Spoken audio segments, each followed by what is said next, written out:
My assistant knocked twice before entering my corner office at Chen Industries. "Ms. Rodriguez, there's a Marcus Webb here claiming he has an appointment.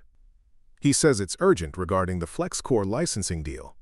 Before we jump back in, tell us where you're tuning in from. And if this story touches you, make sure you're subscribed, because tomorrow, I have saved something extra special for you. I didn't look up from the merger documents spread across my mahogany desk. 23 companies wanted to license our revolutionary flexible circuit technology, and each contract needed my personal review. Tell Mr. Webb that Chen Industries doesn't take meetings without scheduled appointments. If he wants to discuss licensing FlexCore, he can submit a formal request through our legal department like everyone else. "Ma'am," she hesitated, "he says he's your former business partner. Something about shared ownership?" My pen stopped moving. After 8 years, Marcus Webb had finally crawled out of whatever hole he'd been hiding in. I set down my Mont Blanc and looked up at Sarah, my assistant, who'd been with me for 3 years and had never seen me rattled by anything. Today would not be the first. "Tell Mr. Webb he has exactly 5 minutes, I said, my voice steady as steel. "And Sarah? Start recording the moment he walks in. Every word." The door opened and Marcus walked in, looking every bit as entitled as I remembered. His $1,000 suit couldn't hide the desperation in his eyes or the fact that he'd aged poorly in the years since our partnership imploded. He still wore that ridiculous Rolex he'd bought with money that should have been mine. "Elena," he started with that same charming smile that had once convinced me to trust him with my life's work. "You look incredible. Success suits you. You have 4 minutes and 30 seconds, I replied, not offering him a seat. "What do you want?" He shifted uncomfortably, glancing around my office with its wall of patents, industry awards, and the framed article from TechCrunch calling me the circuit genius who revolutionized wearable technology. Everything in this room existed because I'd rebuilt my career from ashes after he'd burned it down. "I need your help," he said finally. "There's been a misunderstanding with some investors about FlexCore. They're claiming I don't have the rights to license the technology, but you and I both know. I know exactly what happened to FlexCore. I cut him off. Just like I know what happened to our partnership 8 years ago. 3 minutes. His facade cracked slightly. "Elena, please. I've got 3 kids now, a mortgage in Palo Alto. These investors are serious people. If I can't deliver on the FlexCore licensing deal, I'm looking at bankruptcy, maybe worse." I leaned back in my chair, studying the man who had once been my closest friend, my business partner, and ultimately, my greatest mistake. "You should have thought about that before you forged my signature on the patent sale documents." "I never forged anything," he protested, but his voice lacked conviction. 2 minutes. Use them wisely." The silence stretched between us, filled with 8 years of resentment, betrayal, and the bitter taste of justice delayed, but not denied. Finally, Marcus slumped into the chair across from my desk without invitation. "How did you find out?" he asked quietly. "About the forged signature? About you selling our shared patent to Technova for $12 million without my knowledge or consent? About you telling them I'd already signed off on the deal?" I smiled coldly. "Or are you asking how I found out that you'd been planning it for months before you actually did it?" His face went white. He hadn't expected that level of detail. "Let me tell you a story, Marcus. 8 years ago, I trusted you completely. We were partners in every sense of the word. Shared office space in that cramped incubator in Austin. Shared dreams of changing the world with flexible circuit technology. Shared late nights debugging code and perfecting our prototypes. I was 26, fresh out of MIT with my electrical engineering PhD, and you were the business-savvy MBA who promised to handle the commercial side while I focused on the technology." I stood and walked to the window overlooking downtown Seattle, my back to him as I continued. "We spent 2 years developing FlexCore. 2 years of 18-hour days, living on energy drinks and determination. I created the revolutionary circuit design that could bend and flex without losing conductivity. You handled the business plan, the investor pitches, the partnership agreements. When we filed the patent application, both our names went on it. Inventors, Elena Rodriguez and Marcus Webb. Equal partners, equal ownership, equal say in any licensing deals. Elena, I can explain. You'll get your chance, I said, turning back to face him. We had our first real breakthrough in March 2016. Apple's wearables division wanted to meet with us. Google was sniffing around. Samsung sent a team to Austin specifically to see our demo. Suddenly, everyone wanted FlexCore technology, and the offers started pouring in. Licensing deals worth millions, buyout offers that would have set us both up for life. Marcus looked like he wanted to disappear into the leather chair. He knew what came next. That's when you suggested we take a break. You said I'd been working too hard, that I needed to visit my parents in San Diego, maybe take a real vacation for the first time in 2 years. You were so thoughtful, so concerned about my well-being. You even bought me the plane ticket. I moved closer to my desk, my hands flat on the surface as I leaned forward. What I didn't know was that you'd already been in secret negotiations with Teknova for weeks. What I didn't know was that you'd told them I was difficult to work with, that I was holding up profitable deals with my perfectionism. What I didn't know was that you'd promised them exclusive worldwide licensing rights to FlexCore for $12 million, to be split 60-40 in your favor, because, as you told them, you were the senior partner who'd contributed more to the business development. The split was never supposed to be permanent, Marcus said weakly. I was going to renegotiate once the deal went through, give you a bigger percentage. How generous of you to steal my invention and then promise to steal slightly less of it later, I replied. But here's the part that really impressed me with its sheer audacity. You knew I'd never agree to an exclusive licensing deal with Teknova. Their reputation for shelving innovative technology to protect their existing product lines was well known. You knew I wanted multiple licensing agreements to ensure FlexCore would actually reach consumers and improve people's lives. I pulled out a thick folder from my desk drawer and dropped it in front of him. So you decided I didn't need to be part of the decision at all. While I was in San Diego having dinner with my parents and thinking about our bright future together, you were in Teknova's corporate offices, signing away our shared patent. The problem was, you needed my signature on the licensing agreement, and I was conveniently 3 states away. Marcus stared at the folder but didn't touch it. He didn't need to look inside to know what it contained.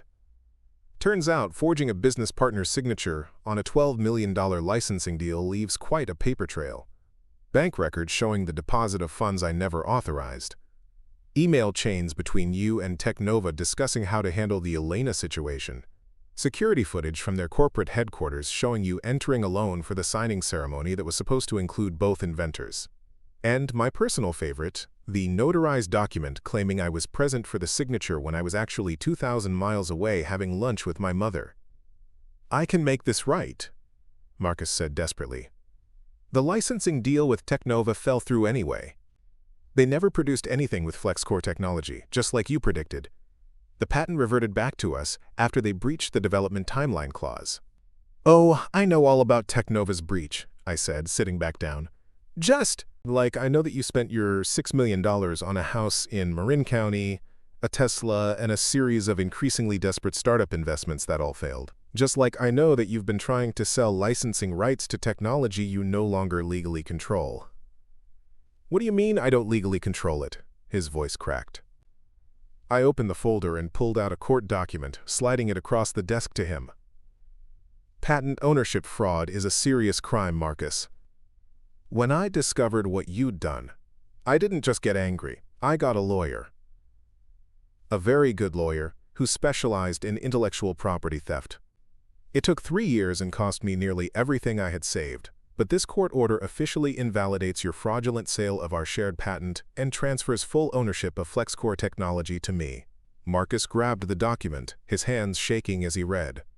This can't be legal. My name is still on the original patent application. Your name was on the original application, I corrected. Patent ownership can be transferred through legal proceedings when fraud is proven. Every signature you forged, every lie you told Teknova, every dollar you deposited without my consent became evidence in my case against you. The court didn't just give me full ownership of FlexCore, Marcus. They also awarded me damages for the profits I lost during the 3 years it took to fight your theft. He looked up from the document, his face ashen. How much? $18 million, I said simply, plus interest, plus legal fees. The court valued FlexCore's licensing potential based on current market rates for flexible circuit technology.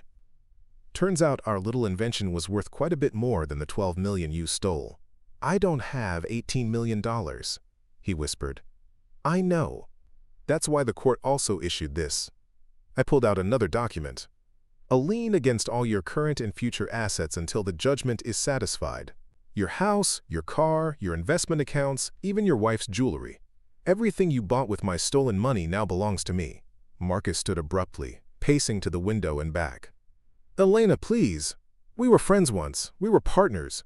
You can't destroy my entire life over one mistake. One mistake? I stood as well, my voice rising for the first time. You systematically planned to steal my life's work. You forged legal documents. You lied to investors. You committed fraud on a scale that could have sent you to federal prison. The only reason you're not in handcuffs right now is because I chose civil court over criminal charges. Then why? Why didn't you have me arrested? I walked back to the window, looking out at the Seattle skyline where my company's name now graced the side of a 40-story building. Because prison would have been too easy for you, Marcus. Prison would have meant 3 to 5 years, then you'd be out with a clean slate and a story about how your former partner ruined your life. This way, you get to live with the consequences every single day for the rest of your life. When I turned back, tears were running down his face. I have children, Elena. Whatever you think of me, they don't deserve to lose their home. You should have thought about your children before you stole from your business partner, I replied. But don't worry about them. The court order includes provisions for child support and basic living expenses. Your family won't be homeless or hungry. They just won't be living in $1 million house bought with stolen money. I returned to my desk and pressed the intercom button. Sarah, please escort Mr. Webb to the elevator, and contact security to make sure he's added to our no-access list. Wait, Marcus called out as Sarah appeared in the doorway. The investors I mentioned, the ones expecting FlexCore licensing rights, some of them are dangerous people. If I can't deliver, if they find out I don't actually own the technology. That sounds like a problem you should have considered before you started selling licenses to patents you don't own, I said without looking up from my papers. I suggest you consult with an attorney about the best way to... Preparing and narrating this story took us a lot of time, so if you are enjoying it, subscribe to our channel. It means a lot to us. Now back to the story. Inform your investors that you've been committing fraud. Again. As Sarah led him toward the door, Marcus turned back one final time. I'm sorry, Elena. I really am. I never meant for things to go this far. I finally looked up, meeting his eyes with the cold stare I'd perfected over 8 years of fighting to reclaim what was mine. No, Marcus. You're not sorry you stole from me. You're not sorry you forged my signature or lied to investors or destroyed our partnership. You're sorry you got caught. There's a difference. The door closed behind him, and silence filled my office once again. I picked up my pen and returned to the licensing agreement spread across my desk. 23 companies wanted FlexCore technology, and every single contract would be negotiated on my terms, with my signature and with my complete control over how my invention would be used. Outside my window, Seattle's skyline stretched toward the horizon, filled with possibilities I'd built from the ground up after Marcus tried to bury me. Tomorrow, I had a meeting with Apple's new wearables division. Next week, Samsung was flying in their entire flexible electronics team. The month after that, I was keynoting the International Electronics Conference with a presentation titled Innovation Through Adversity: How Betrayal Built an Empire. Marcus Webb had taught me an invaluable lesson 8 years ago, though not the one he'd intended. He'd taught me that trusting the wrong person could cost you everything, but fighting for what's rightfully yours could give you something even better than what you'd lost. He'd taught me that some partnerships are worth preserving and others are worth destroying completely. Most importantly, he'd taught me that revenge served cold isn't nearly as satisfying as justice served with compound interest. The 3 years after discovering Marcus's betrayal were the most brutal of my professional life. I remember the exact moment when everything clicked into place, when the scattered pieces of evidence finally formed a complete picture of his deception. I was sitting in a coffee shop in San Diego, scrolling through TechCrunch on my phone while waiting for my parents to pick me up for dinner, when I saw the headline, Teknova acquires revolutionary flexible circuit technology in landmark deal. The article mentioned FlexCore by name. It quoted Marcus as the lead inventor and primary stakeholder. There was a photo of him shaking hands with Teknova's CEO, both men grinning like they'd just discovered oil in their backyard. The article described the technology using my exact words from our investor presentations, mentioned specifications that only I knew, and detailed applications that had come from months of my solo research. I called Marcus immediately, my hands shaking as I dialed. The phone went straight to voicemail. I tried again. Voicemail. On the third attempt, I got a message saying his number was disconnected. That's when I knew. Not suspected, not wondered, but knew with absolute certainty that my business partner had sold our shared patent without my knowledge or consent. The man I'd trusted with my life's work had cut me out of the biggest deal we'd ever discussed, and he'd done it while I was eating fish tacos with my parents 3 states away. I caught the next flight back to Austin, my mind racing with logistics and legal possibilities during the entire 3-hour journey. By the time I walked into our shared office space in the tech incubator, I had already started planning my counterattack. The office was empty except for our intern Jason, who looked surprised to see me. "Elena, I thought you weren't coming back until next week. Marcus said you were taking an extended vacation." "Where is Marcus?" I asked, trying to keep my voice steady. "He's in meetings all day. Something big happened while you were gone. He's been in conference rooms with lawyers and investors for the past 3 days." I went to my desk and started gathering documents. Every piece of paper related to FlexCore development, every email chain, every research note I'd ever written. If Marcus thought he could erase me from our partnership with a forged signature, he was about to learn just how thoroughly I'd documented everything. The legal battle began immediately. I hired Patricia Wong, an intellectual property attorney who specialized in partnership disputes and technology theft. Our first meeting lasted 4 hours as I walked her through 2 years of development history, showing her every piece of evidence that proved my central role in creating FlexCore. "The good news," Patricia told me, "is that you have an incredibly strong case. The patent application clearly lists you as a co-inventor, your contributions are well documented, and the forged signature on the licensing agreement is sloppy enough that a handwriting expert will tear it apart in 5 minutes. What's the bad news?" "The bad news is that Teknova has already paid Marcus $6 million, and they're not going to give it back without a fight. They'll claim they had no knowledge of the fraudulent signature, that they conducted due diligence, and believed Marcus had authority to sign for both inventors. This is going to be expensive, time-consuming, and brutal."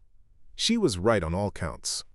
The legal fees started at $5,000 a month and escalated quickly as the case grew more complex.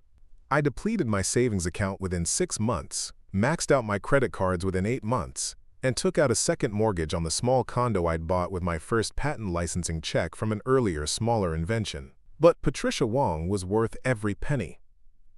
She built our case methodically, documenting every aspect of Marcus's deception with forensic precision. We subpoenaed bank records showing the $6 million deposit into his personal account.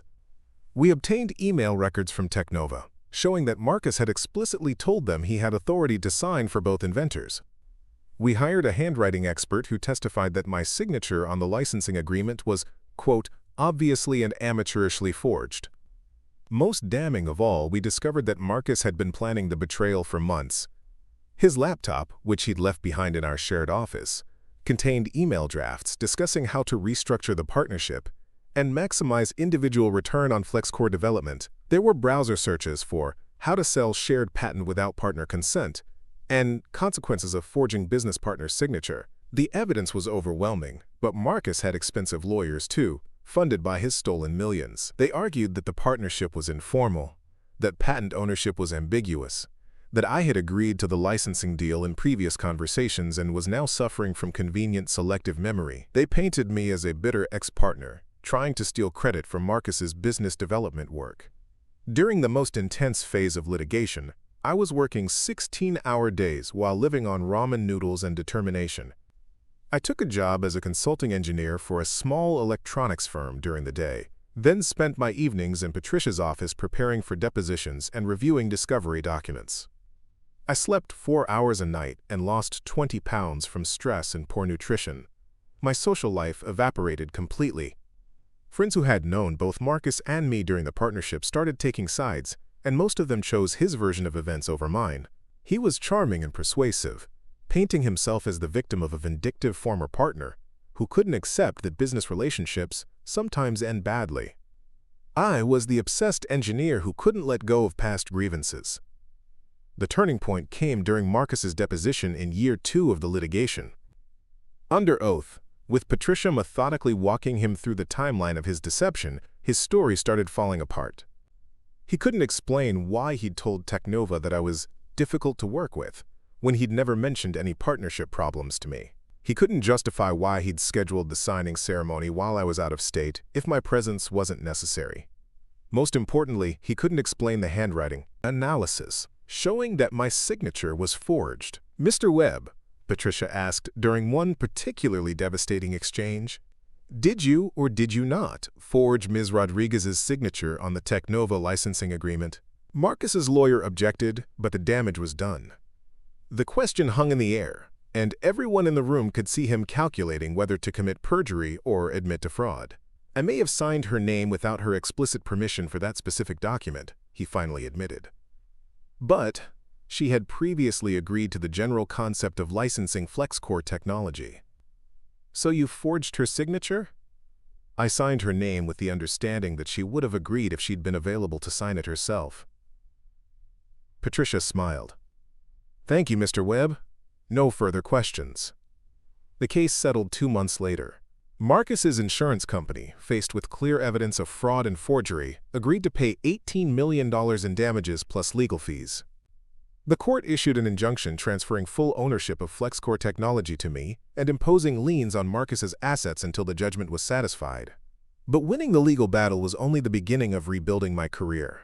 Teknova had shelved FlexCore development after their legal department advised them that the technology was too contaminated by fraud litigation to risk bringing to market. 2 years of potential licensing deals had evaporated while I was fighting in court. The tech industry had moved on to other innovations, and I was starting from zero with a patent that was legally mine but commercially tainted. That's when I made the decision that would define the rest of my career. Instead of trying to license FlexCore to other companies, I would build my own company around it. Instead of trusting partners and investors who might betray me, I would maintain complete control over my technology and my business. I used the settlement money to establish Chen Industries, naming it after my grandmother who had taught me that the best revenge against people who underestimate you is massive, undeniable success. I rented a small office in Seattle, hired 3 engineers, and started developing the first commercial applications of FlexCore technology. The first product was a flexible display panel for smartwatches that could curve around the wrist without losing image quality. Apple's purchasing department called within a week of seeing our prototype demo. Google wanted exclusive licensing rights for their wearables division. Samsung offered to buy the entire company for $50 million. I turned them all down. Instead, I negotiated limited licensing deals that gave me control over how the technology was used, maintained ownership of all improvements and derivative works, and included clauses that allowed me to revoke licenses if companies failed to meet development milestones. I had learned from Marcus's betrayal that partnerships could be profitable, but only when you held all the leverage. Chen Industries grew exponentially. Within 3 years, we had 40 employees in offices in Seattle, Austin, and San Jose. Within 5 years, we were licensing FlexCore technology to 17 major electronics manufacturers, with total annual licensing revenues exceeding $100 million. Within 7 years, I was being featured on magazine covers as one of the most successful female entrepreneurs in technology. Meanwhile, Marcus's life was following a very different trajectory. The $18 million judgment had destroyed his finances completely. He'd lost the Marin County house, the Tesla, and most of his investment portfolio. His wife had filed for divorce during the 2nd year of litigation, citing financial stress and his documented history of deception. He'd been forced to move into a small apartment in Oakland and take a job as a business development consultant for struggling startups. I kept track of his failures through the same industry networks that had once connected us as partners. Marcus had tried to start 3 different companies after losing FlexCore, each one more desperate than the last. The first was a blockchain-based supply chain management platform that folded after 6 months when investors discovered he'd inflated user adoption numbers. The second was a virtual reality training program for medical students that never made it past the prototype stage. The third was a cryptocurrency trading algorithm that lost investors' money so quickly that California regulators launched an investigation. Each failure was documented in industry publications, often with quotes from former investors describing Marcus as unreliable, deceptive, and someone who promises much more than he can deliver. His reputation in Silicon Valley was completely destroyed, his network of contacts had dried up, and his name had become synonymous with partnership betrayal and business fraud. But I wasn't satisfied with his professional destruction. Every time I signed a new licensing deal, every time Chen Industries announced record profits, every time I was interviewed by business magazines about the importance of protecting intellectual property, I was reminded that Marcus was still out there, still trying to rebuild the career he'd destroyed through his own greed and deception. That's why I wasn't surprised when Sarah announced his arrival at my office. I'd been expecting him for months. Ever since my private investigator had informed me that Marcus was telling potential investors he still had connections to revolutionary flexible circuit technology. I knew it was only a matter of time before his latest scheme collapsed and he came crawling back, looking for a way to profit from the technology he'd tried to steal 8 years earlier. What surprised me was how small he looked standing in my office, how obviously desperate he'd become, how completely his arrogance had been replaced by the kind of fear that comes from knowing you've burned every bridge and exhausted every option. The man who had once forged my signature on a $12 million deal was now begging for my help to avoid bankruptcy. Justice had been a long time coming, but it was finally here. The elevator doors had barely closed behind Marcus when my phone started buzzing. My private investigator, David Chen, was calling with an update I'd been expecting for weeks. "Elena, you need to see this," David said without preamble. "Marcus has been running a sophisticated con game for the past 6 months. He's been telling investors that he has exclusive licensing rights to next-generation flexible circuit technology through his former partnership with you. He's collected over $2 million in advance payments from 12 different investment groups." I wasn't surprised. Marcus had always been predictable in his desperation. "Send me everything you have. I want documentation of every fraudulent claim he's made." Already in your secure email. But Elena, there's something else. 3 of these investment groups have connections to organized crime. When they realize Marcus can't deliver the technology they've paid for, this isn't going to end with just bankruptcy proceedings. I hung up and immediately called Patricia Wong. After 8 years, she was still my attorney. Though our relationship had evolved from desperate litigation to strategic business planning.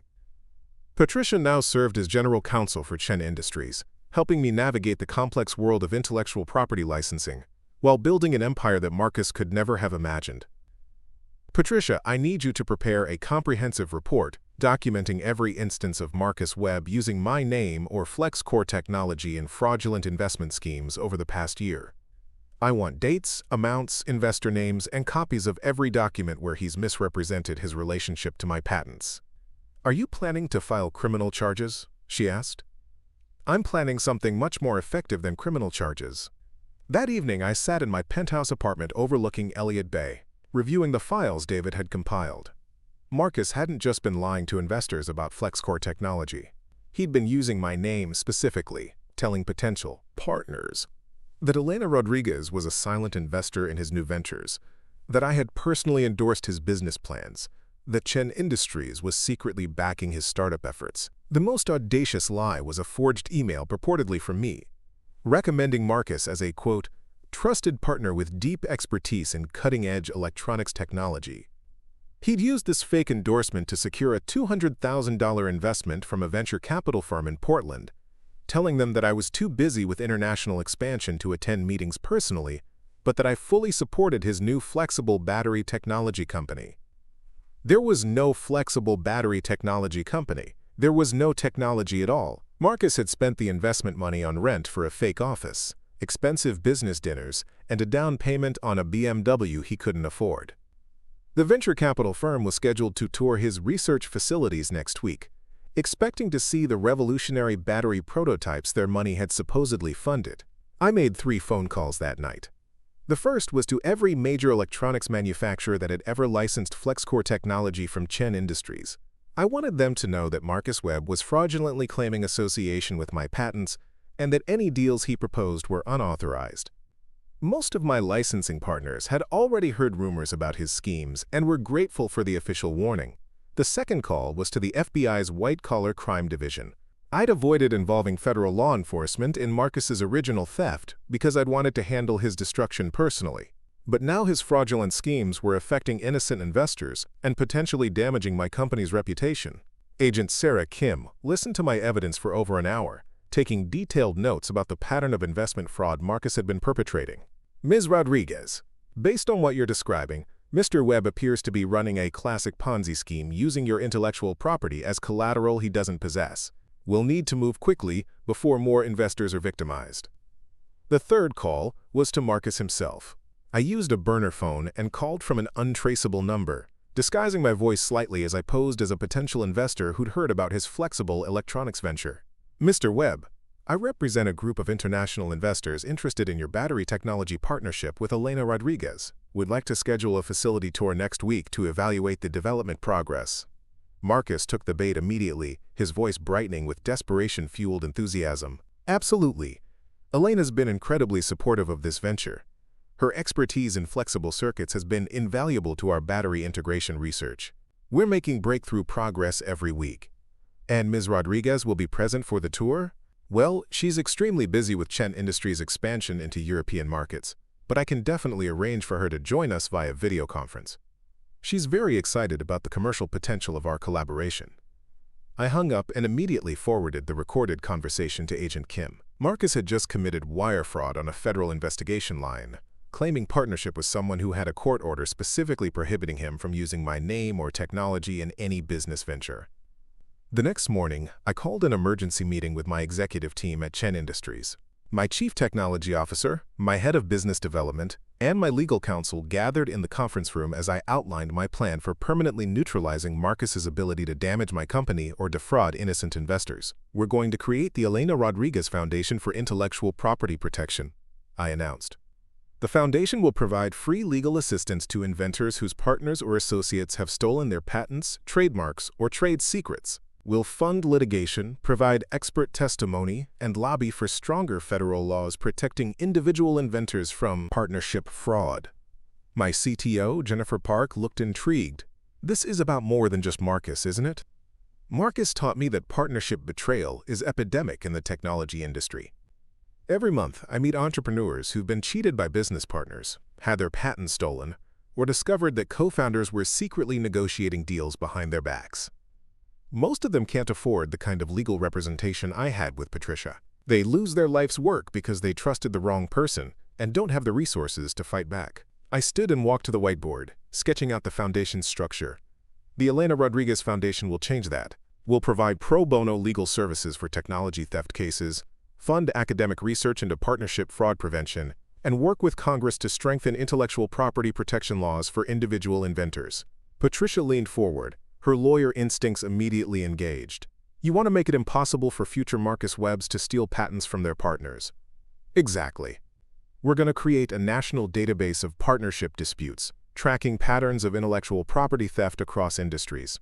We'll publish annual reports identifying the most common methods of patent fraud and the legal strategies most effective in stopping them. Every law school in America will have access to our research. Every technology incubator will receive our partnership fraud prevention materials. The foundation launched 6 months later with an initial endowment of $50 million from my personal assets and Chen Industries profits. Our first case involved a software engineer in Boston whose business partner had sold their shared source code to Microsoft while she was on maternity leave.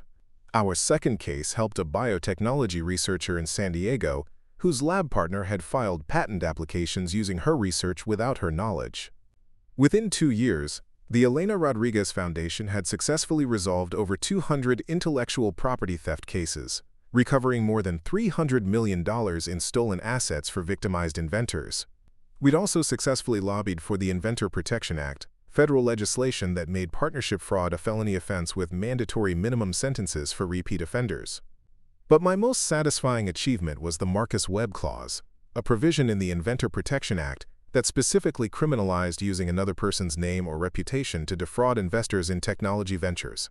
The clause carried a maximum penalty of 20 years in federal prison and made it impossible for convicted patent thieves to ever again claim association with their former partner's work. Marcus was arrested 3 weeks after the foundation's launch. The FBI had been watching his fraudulent investment schemes for months, collecting evidence of wire fraud, mail fraud, and identity theft.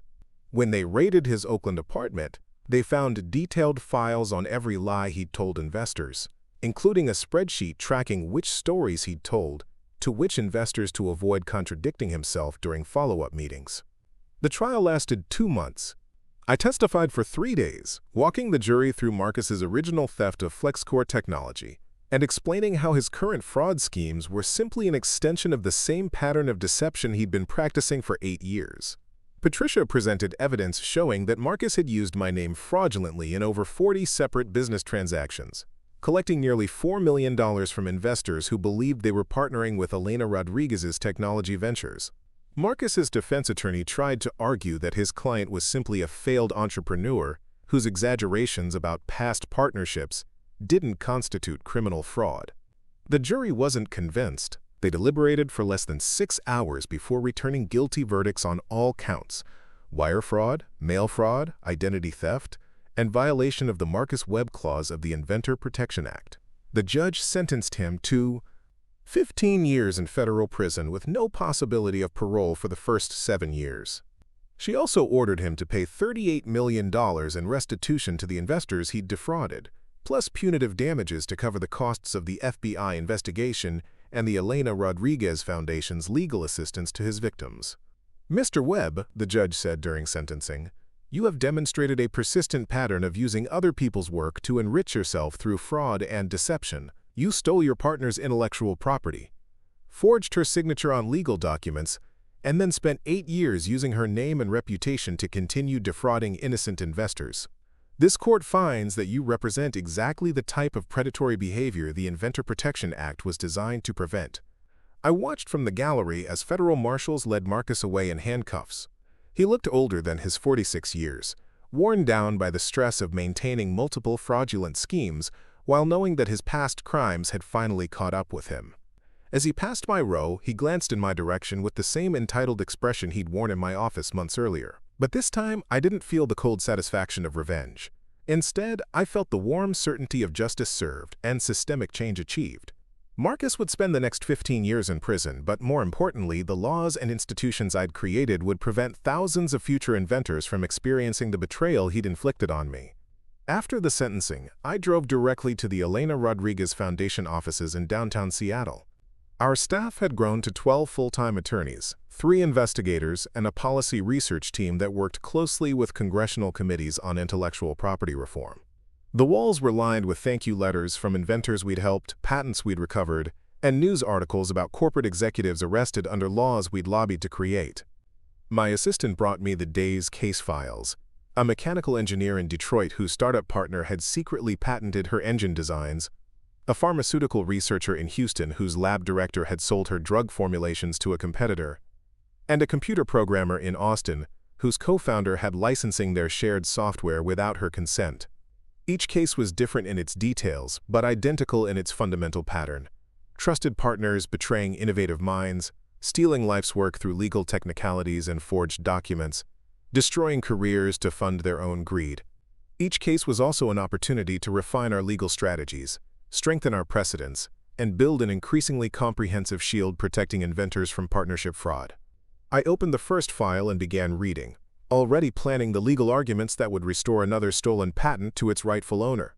Outside my window, Seattle's skyline stretched toward the horizon, dotted with cranes building tomorrow's technology centers where future inventors would work under laws that protected their innovations from the Marcus Webbs of the world. Somewhere in a federal prison, Marcus was beginning the first day of a 15-year sentence that would ensure he never again had the opportunity to steal another person's life's work. But his imprisonment was just the beginning of his true punishment.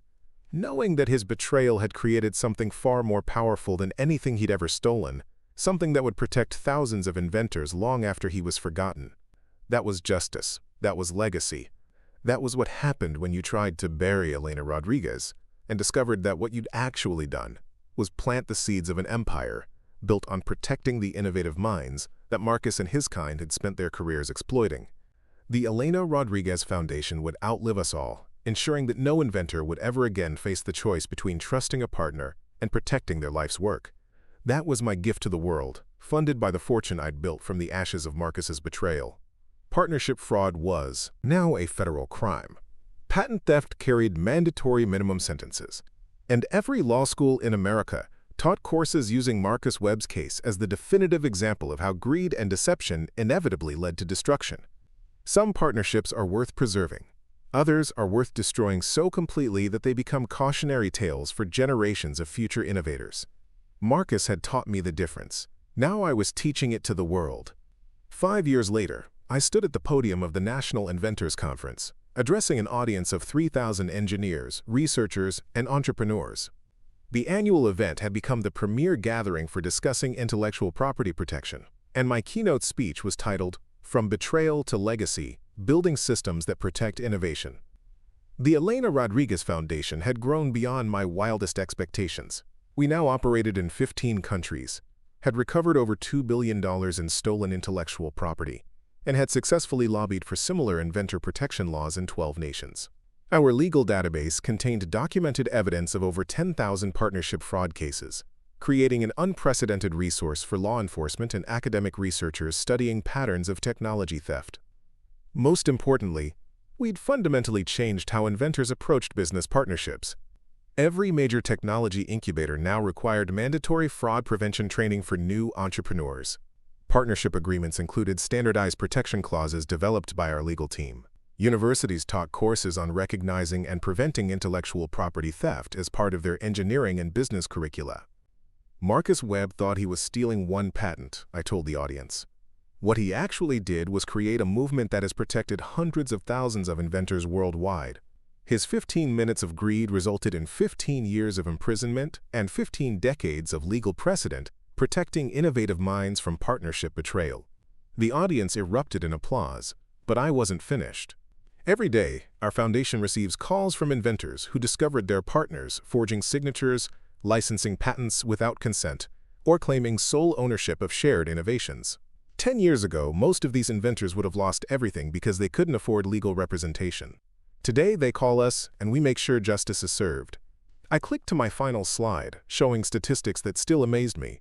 Partnership fraud prosecutions had increased by 400% since the Inventor Protection Act became law. Patent theft conviction rates had risen from 12% to 87%.